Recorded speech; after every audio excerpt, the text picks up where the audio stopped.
welcome back. Today we're going to be talking about free foldable activities, all free ideas, and I did mean to put that these are based more on ELA activities.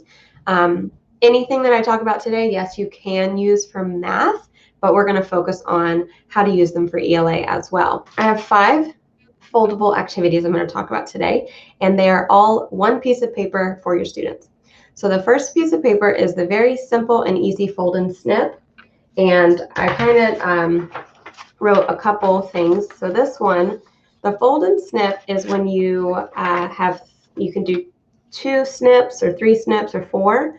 But this I think would be good for beginning, middle, and end story structure, maybe doing a problem solution. If students are looking for unknown words throughout the story, compare and contrasting 2 stories where they have story 1 on one side, story 2 on the other. Now to do that, I'm going to real quick go over how to do it.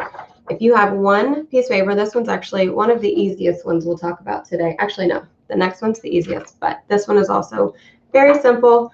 You can fold it hamburger, hot dog. I suggest hot dog so it's nice and long. And you will fold that down the middle, and then you'll tell your kids to open it back up and snip however many pieces up until the middle fold. So we can do 4 for this one, and 4 would be a good opportunity for you guys to do vocabulary words from the story, or you could do main idea and 3 key details. So you could have main idea, key detail 1, key detail 2, key detail 3. And the kids will just write on there and write underneath whatever they found from their book, or I know figurative language, they could write different examples for figurative language. So the fold and snip book is a simple and easy one. It can even work for your kindergarten students, but if you're using it for kindergarten, I do suggest doing a step-by-step under your document camera so that the students can follow along, because sometimes you think that this may be easy enough for the students, but you will have to really teach. But so I had this and I forgot to put it up there. So the fold and snip, I think, is the easiest and the most versatile for your resources, or not your resources, your lessons. So the next one we're going to talk about is the simple fold and foursquare. This one is going to be your absolute easiest free paper activity, and this one is also super versatile as well. This one, you can either do hamburger or hot dog first, it doesn't matter. So you're going to fold it twice.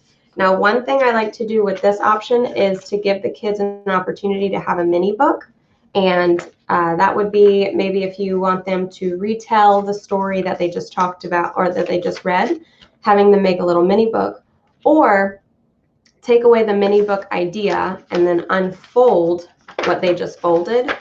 And what I like to do is retrace the lines that you put on there. And if you retrace the lines, it just helps the kiddos stay in their 4 squares.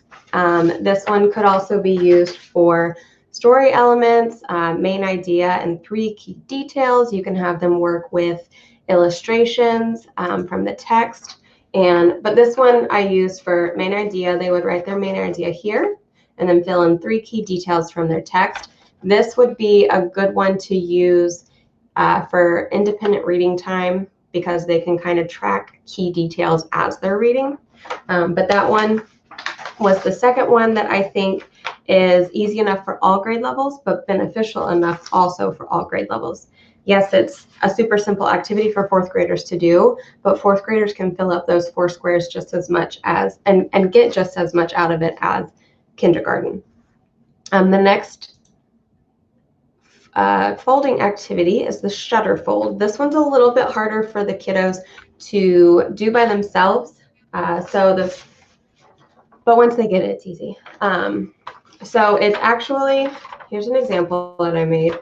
It's the types of sentences, and it's like a book. So what you have to do is you're going to take your piece of paper and you're going to have it long ways, and then you're going to fold it in like this and meet in the middle. And once it meets in the middle, you'll crease it. So give me a second, let me do that. So you'll meet in the middle, and then crease it on the edges so that they'll have this little accordion book right here. And then whatever activity or standard you're teaching determines how many flaps they're going to do. So this one, there are 4 types of sentences, so we had to cut 4 squares. However, if you're going to do something like parts of speech or figurative language or text features, you're going to have them cut maybe 3 or 4 cuts in here because you're going to have more. I'm going to go ahead and you have to remind them that, and it will take time because there's going to be kiddos that will probably goof this up the first couple times, but that's okay. A lot of kids, when they do this, they want to just cut the whole piece, but you have to remind them that once it's folded, you have to open it back up and cut to the folded line. So I'm going to do 2 snips to make 3 pieces, and it doesn't have to be perfect. And then, for example, we could, this one now has 6 flaps, and you could write 6 different text features or 6 different unknown words. And then as the students find the text features or unknown words, they can lift the flap, and you can give them specific directions on what to do inside of that flap. You can tell them, use a sentence or write a sentence using this part of speech, or write what page you found this text feature on and what it taught you about the text. So that's another idea for freebie folding games. And I keep forgetting to put that example up, but you guys are seeing it in action here.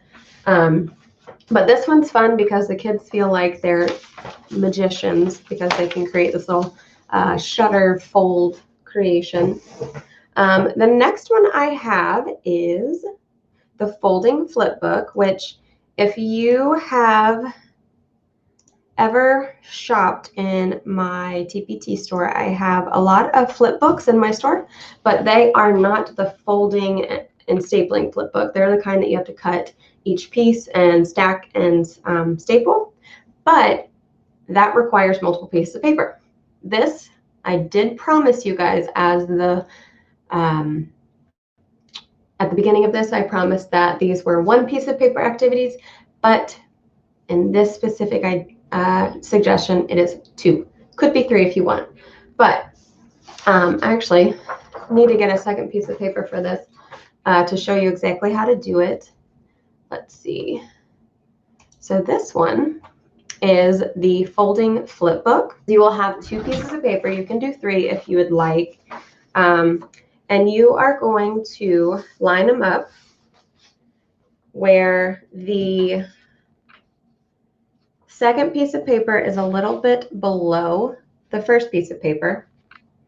And then you're going to fold that away from you like this. So you're going to fold it over top so that when you're done, the 2 pieces of paper become 4. But there's 2 ways you can do this. The way that you see it in the image shown is to just put 1 staple at the top and you have 1 flip book for your students.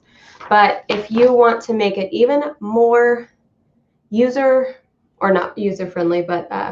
friendly, and you want to save as much paper as possible, I suggest doing half sizes. So this flip book that you just made, it's not stapled or anything yet. Before you staple it, I would suggest cutting it right down the middle. And when you cut it down the middle, you now have 2 half-size flip books that still will do the same thing with the same purpose that you had on the wider one. And then you give it a staple at the top, because if you don't give it the staple, they'll fall apart. But you have a staple at the top, and now you have a little half-size flip book, and you're saving even more paper. So the students, some ideas for this is to put in some language activities, the same thing where I was saying before, maybe parts of speech, where they can make a list of nouns and a list of adjectives and a list of verbs. This idea I had is story elements from the story Island Born, which is a really cute story that I put on my mentor text suggestions. But they would lift the flap and write a list of all the characters, or they could describe the characters It's however in-depth you want them to get. You could tell them to identify, or you could tell them to describe. Same with the setting and the events. If you have, and if you are teaching younger students, like beginning of the year first graders or even kindergartners, you can have them illustrate. So whatever you are wanting them to do within that page, it's your call at the end of the day. But I do like little half sizes. So we have one more now to discuss. And this one is the sorting book. So the sorting book is a little bit difficult because it can get a little bit messy. So the picture I picked is actually pretty terrible, but the end piece will be like this. So I made a little book, and inside my book I have strips. So you can give them strips to sort, or you can give them an index card to write on and put into. You can give them post-it notes to put into. This, I just had the activity of find fiction and nonfiction text, put the title on, and then sort it. And then they had to sort the difference between fiction and nonfiction. The one issue with this is it can get messy, because if students turn it upside down or flip it or anything, things fall out. But it's this one's just a fun, engaging activity, because it is something different that they're not used to. But I will show you how to make this one. So what you need to do is take your paper, and you're going to have it long ways, and then you're going to fold up maybe like 1 inch or 1.5 inches at the bottom, like this. You're going to fold that up, and then you're going to take this and you're going to fold it in half again. So now you will have your little book. You can have, and I would suggest this so that you are not running around the classroom stapling. I would suggest having the students put a little dab of glue right here and right here, and then holding it down for maybe 5 to 10 seconds, and then those pieces won't come out again. But if you don't want the kids doing glue, you can just staple those edges right there, and you now have a book that you can have them put things in. If you have older kids, like 3rd and 4th grade, like I was saying, you can give them an index card to sleeve in maybe something more in depth, a passage, or not a passage, a paragraph, or some kind of idea. Maybe you could find these are all the main ideas, and these are all the key details, and give them ideas. This probably will require you to have a second piece of paper for them to either cut and sort, or you can give them like a piece of notebook paper and have them write, and then they cut. But whichever way you want to do this one, it is a little bit more complex, and it can get a little bit messy, but the kids love it because they're making a little sortable book. That was all of my foldable activities. Thank you guys for tuning in. Bye-bye.